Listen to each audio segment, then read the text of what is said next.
你是常听到人家说，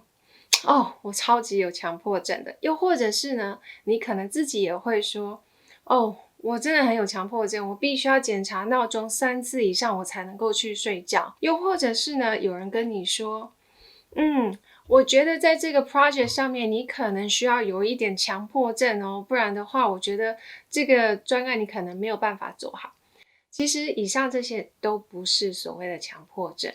而真正的强迫症长什么样子呢？我们今天就来跟大家讨论一下所谓的强迫症真正的样子，还有强迫症患者他们的思维，还有我们有哪些治疗的方法，我们一起来看看吧。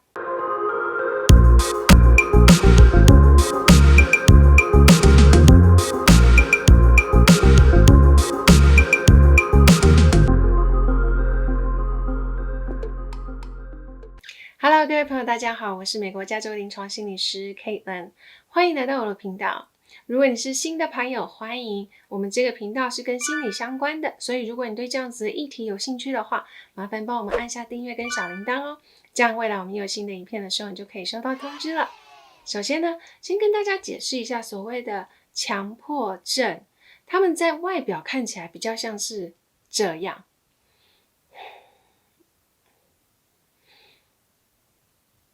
也就是大部分的时间，他们都卡在自己的脑海里面，充满了焦虑，跟我们大家口头上面所说的那种我很有强迫症是不太一样的。今天我们想要跟大家讨论就是强迫症这个部分。那我们之前有影片有讨论到强迫性人格，这跟我们刚才提到几个例子比较相似，所以如果你对这样子的一个强迫性人格有兴趣的话呢，可以去点下我们之前的影片看一下哦。那我们先来回顾一下它的背景资料。在过去的1年当中呢，在美国大约有 1.2% 的人呢被诊断有强迫症，所以跟所谓的广泛性焦虑症又或者是一般的焦虑症来说呢，是相对的少很多。所以从统计学上来说呢，你可能没有所谓的强迫症，又或者是呢，你可能有这样子的一个倾向，又或者是你认识的人呢有这样子的一个倾向，但是强迫症其实没有那么的常见，而它其实是一个非常严重的一个症状。一般来说呢，大部分患有强迫症的人呢，他们的生活会因此而遭受到非常严重的影响。怎么说呢？他们每天要做的事情，比如说上厕所啦、洗手啦、回消息啦、出门做事情啦、工作啊、和别人相处啊等等之类，都会显得非常的困难，而且会引起他们非常多的焦虑。所以当你有强迫症的时候，你会需要好多的时间来处理你的内在的讯息。那当我们说我超级强迫症，其实呢，这只是在说我们常会过度仔细检查一些事情，或者是希望事情能够井井有条，或者是希望整个环境是非常的干净。但其实这有一点贬低了强迫症患者他们所经历到的那些症状的严重性，因为强迫症它不是一种选择，它也不是一种偏好，它是一种生物学、生理学的一个问题。虽然我们还是没有办法100%的确定到底是什么样的原因所造成的，它可能是来自于你的童年，或者是青少年，或者是成人之后变得比较严重。这里头的那个神经科学其实是非常的复杂，但我们想要试着用比较简单的方式跟大家解释一下。所谓的强迫症呢，其实就是你的大脑当中呢负责奖励跟侦查错误的那个部分，还有包括运动还有记忆这几个部分呢，在你的大脑里头，他们其实之间分的这几个部分没有办法有良好的一个沟通。所以呢，有 OCD 的人，也就是强迫症的人呢，他们大脑的连接方式跟其他的人是不太一样的。他们不是很确定一个简单的任务是不是已经完成了。对于很多人来说，例如说你可能按下电灯的开关，你的大脑就会记录说 OK 我关掉了，那你就可以继续去做你要做的事情。但是对于有强迫症的患者来说呢，当他们去按下电灯的开关的时候，他的大脑就会开始编造一些故事，围着这个焦虑感而有一些想法，有一些故事，有一些说法。例如说，说不定我没有完全关上啊，因为那个开关上面有灰尘，可能就没有关好，那会不会因为这样子就有问题呢？那或者是如果我东西没有关好的话，会不会因此而发生火灾？又或者是人家就以为就是有什么事情这样子，会不会发生什么很糟糕的事情？那所以他们的大脑会透过他自己对于焦虑的理解来去有一大堆的想象来去解释为什么会这么的焦虑，这就是所谓的 OCD 里面的 O obsession。那他们呢，这里头有包括很多种不同的内容。那为了要减少他们强迫症所带来的焦虑这样子的一个状况，所以强迫症患者呢会进行一些强迫的行为，有一些冲动的行为，这也就是 OCD 的部分，就是他们比较 impulsivity 的地方。那在这过程当中，他就会像仪式一样，一遍又一遍的做某一件事情，一直到他感觉好像对了，那个焦虑才会减低。那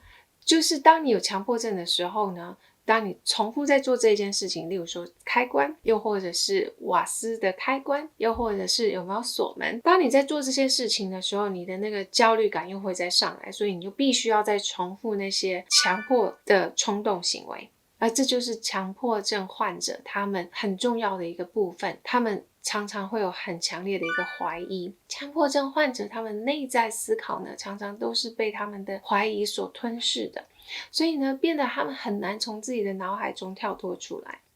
那怀疑呢，就会让人感觉到自己被困住了。例如说，我刚才点餐的时候有没有碰到那个点餐的柜台？那这样我是不是被细菌感染？那这样子我会不会得艾滋？又或者是刚才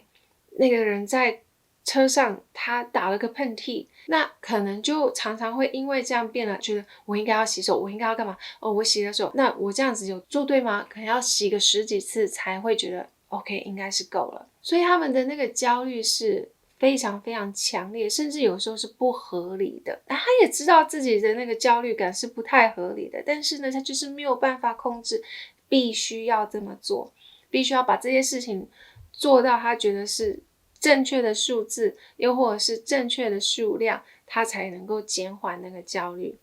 也因此呢，他们一天要花上好多的时间在自我怀疑跟减缓焦虑当中，使得他们每天要做基本的事情都变得非常的困难。所以患有强迫症呢，其实对他们的生活有严重的一个影响。再回到大家最一开始的一个问题，就是那我有强迫症吗？事实上呢，大部分的人多少都会经历一些焦虑的症状。例如说呢，新手妈妈比较常会有这样子的一个想法，就是抱着孩子啊，然后去洗衣服啊，然后就想说，如果我不小心把孩子也丢到洗衣机里面一起洗，那怎么办？常常都会有这样子的一个焦虑。这其实是正常的，只是我们就是会有时候会过度的担心。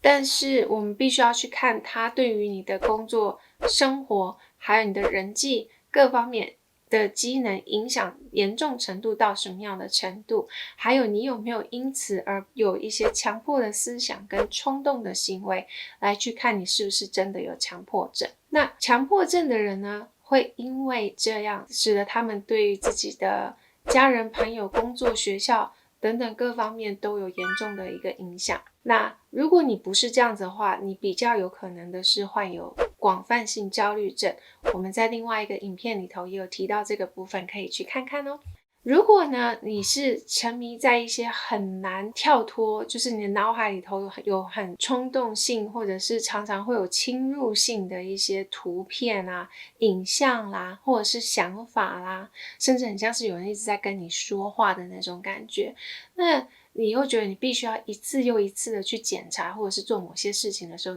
那么你可能就患有强迫症了。